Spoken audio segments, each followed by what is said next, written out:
الله الرحمن الرحيم. الحمد لله رب العالمين، والصلاة والسلام على سيد المرسلين محمد وعلى آله وأصحابه وزوجاته وذرياته ومن تبعهم بإحسان إلى يوم الدين، وبعد. معزز مشاہدین، السلام علیکم ورحمۃ اللہ وبرکاتہ. باب اذا اشتد الحر يوم الجمعة. قال الامام البخاری رحمہ اللہ: حدثنا محمد بن ابی بکر المقدمی قال حدثنا حرمی بن عمارہ قال حدثنا ابو خلدہ وهو خالد بن دینار قال سمعت انس بن مالک يقول كان النبي صلى الله عليه وسلم إذا اشتد البرد بكر بالصلاة وإذا اشتد الحر أبرد بالصلاة، يعني الجمعة. قال يونس بن بكير أخبرنا أبو خلدة فقال بالصلاة ولم يذكر الجمعة. وقال بشر بن ثابت حدثنا أبو خلدة قال صلى بنا أمير الجمعة، ثم قال صلى بنا أمير الجمعة، ثم قال لأنس رضي الله عنه كيف كان النبي صلى الله عليه وسلم يصلي الظهر. جمعہ کے دن اگر سخت گرمی پڑے تو آدمی کیا کرے؟ انس بن مالک کہتے ہیں کہ نبی صلی اللہ علیہ وسلم کا حال یہ تھا کہ جب سخت ٹھنڈی پڑتی تھی تو نماز میں جلدی کرتے تھے، اور جب سخت گرمی پڑتی تھی تو نماز میں ابراد کرتے تھے، یعنی کچھ تاخیر کرتے تھے تاکہ موسم ٹھنڈ ہو جائے. اور یعنی الجمعہ یہاں پر اضافہ کیا گیا ہے، یعنی کے ذریعہ سے بتایا گیا ہے کہ صلاۃ سے مراد جمعہ ہے. یونس بن بکیر کہتے ہیں کہ مجھے ابو خلدہ نے بتایا کہ بالصلاۃ یعنی اذا اشتد الحر ابرد بالصلاۃ، اور جمعہ کا تذکرہ وہاں نہیں ہے. بشر بن ثابت کہتے ہیں کہ ابو خلدہ نے ہمیں بتایا کہ امیر نے ہم کو جمعہ پڑھایا. پھر انس کہتے ہیں کہ نبی صلی اللہ علیہ وسلم جمعہ ظہر کی نماز کیسے پڑھتے تھے.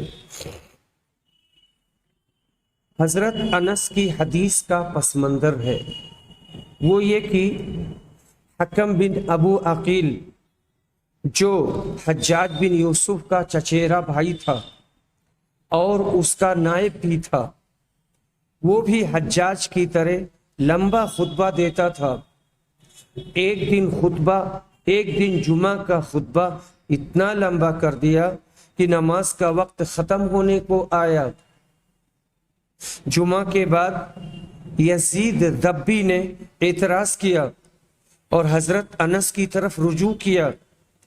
اس موقع پر حضرت انس نے حکم بن ابو عقیل کی طرف سے عذر کرتے ہوئے یہ حدیث بیان کی، گویا امیر کی تاخیر ابراد کی غرض سے تھی. جمعہ اور ظہر کا وقت ایک ہی ہے. صاحب میرات نے حضرت انس کی اس حدیث پر بحث کرتے ہوئے یہ کہا ہے کہ حضرت انس کا یہ قول محض قیاس کی بنیاد پر ہے، نص سے اس کا کوئی تعلق نہیں ہے، کیونکہ اکثر احادیث ظہر اور جمعہ کی نماز میں تفریق پر دلالت کرتی ہیں. جمعہ میں تبکیر یعنی جلدی مطلقاً ثابت ہے، حر یعنی گرمی، برد یعنی ٹھنڈی کی کوئی تفریق نہیں ہے. میرات جلد نمبر 4 صفحہ نمبر 490. باب المشی الى الجمعہ وقول اللہ جل ذکرہ فسعوا الى ذکر اللہ. جمعہ کے دن جمعہ کے لیے چل کے جانا. اللہ تعالیٰ نے فرمایا نماز کے لیے جاؤ، یہاں ذکر سے مراد جمعہ کی نماز ہے.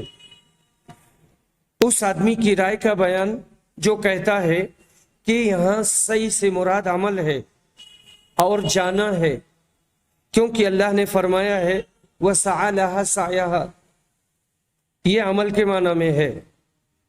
ابن عباس کہتے ہیں کہ جب اذان ہونے لگے تو اس وقت بیع و شراء حرام ہے۔ عطا کہتے ہیں کہ ہر طرح کی صنعتیں حرام ہیں۔ ابراہیم بن سعد زہری سے روایت کرتے ہیں کہ جب مؤذن جمعہ کے دن اذان دے اور آدمی سفر کی حالت میں ہو تو اس کے اوپر واجب ہے کہ وہ جمعہ پڑھنے کے لیے آئے۔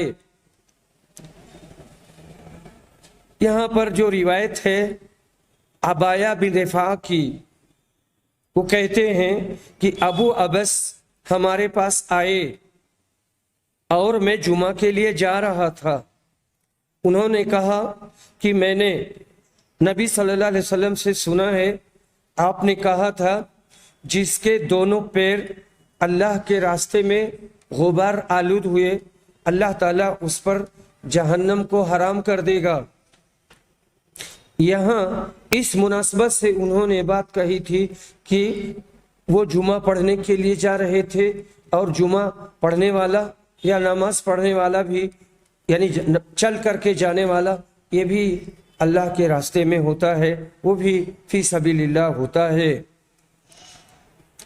ابو ہریرہ کہتے ہیں کہ میں نے رسول صلی اللہ علیہ وسلم سے سنا، آپ نے کہا تھا جب نماز کے لیے اقامت کہی جائے تو تم دوڑتے ہوئے نہ آؤ، تم نماز کے لیے آؤ چل کر کے، تمہارے اوپر سکونت ہو، اطمینان ہو، جو نماز ملے وہ پڑھ لو اور جو فوت ہو جائے اس کو پورا کرو۔ عبداللہ بن ابی قتادہ روایت کرتے ہیں، اور میں یہی جانتا ہوں کہ وہ اپنے والد سے روایت کرتے ہیں، یعنی ابو قتادہ سے۔ ابو قتادہ نبی صلی اللہ علیہ وسلم سے روایت کرتے ہیں، آپ نے فرمایا تم لوگ نہ کھڑے ہو یہاں تک کہ مجھے دیکھ لو، اور تمہارے اوپر سکون اور اطمینان ہونا چاہیے۔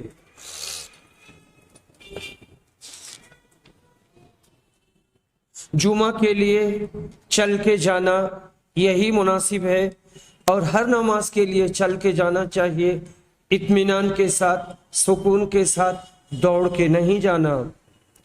جو لوگ دور سے آتے ہیں وہ اپنی سہولت کے مطابق گاڑی، سائیکل اور موٹر سائیکل وغیرہ سے آئیں گے، ان کا اپنا مسئلہ ہے، کیونکہ وقت کی اہمیت ہے، انہیں دکان دیکھنی ہے، کھیت پر جانا ہے، کہیں پر بھی جانا ہے، تو وہ آئے گاڑی کھڑی کی نماز پڑھا چلے گئے۔ جو لوگ تھوڑا قریب کے ہیں، دور کے ہیں، گاؤں کے ہیں، شہر کے ہیں، آتے ہیں اور جاتے ہیں، تو چل کے آنا یہ زیادہ بہتر ہے، لیکن دوڑ کے نہیں آنا۔ نماز کے لیے دوڑ کے آنا منع ہے، یعنی عام نماز، اور جمعہ بھی نماز ہے، اس لیے اس کے لیے بھی دوڑ کے آنا منع ہے۔ اس کے بعد میں ایک ادب سکھایا گیا ہے جمعہ پڑھنے والوں کو، وہ یہ کہ جمعہ کے لیے جب مسجد آئے تو جہاں جگہ ملے کھڑا ہو جائے، نفل پڑھے، نفل پڑھ کر کے بیٹھ جائے۔ لیکن دو آدمی جو سٹ کے بیٹھے ہوئے ہیں یا بیٹھے ہوئے ہیں دو آدمی، ان کے درمیان جگہ بنا کر کے ایک کو دائیں بڑھا دے، ایک کو بائیں بڑھا کے بیچ میں کھڑا ہو جائے اور وہی نماز پڑھنے لگے، اس کی سخت ممانعت ہے، ایسا نہیں کرنا چاہیے۔ یہی باب ہے ہمارا لا یفرق بین اثنین یوم الجمعہ۔ جمعہ کے دن مسجد میں دو آدمی جو مل کے بیٹھے ہوں تو کوئی ان کے درمیان تفریق نہ ڈالے، بلکہ جہاں جگہ ملے وہاں کھڑے ہو کر کے اور اپنی نفل پڑھ لے یا تحیۃ المسجد پڑھ لے۔ یہ روایت حضرت سلمان فارسی کی ہے، وہ کہتے ہیں کہ رسول اکرم نے فرمایا تھا جس نے جمعہ کے دن غسل کیا اور طہارت حاصل کی، پھر تیل لگایا یا گھر کی خوشبو لگائی، پھر وہ جمعہ پڑھنے کے لیے گیا، رہا یعنی سورج ڈھلنے کے بعد گیا، مسجد میں دو آدمیوں کے درمیان تفریق نہیں کی،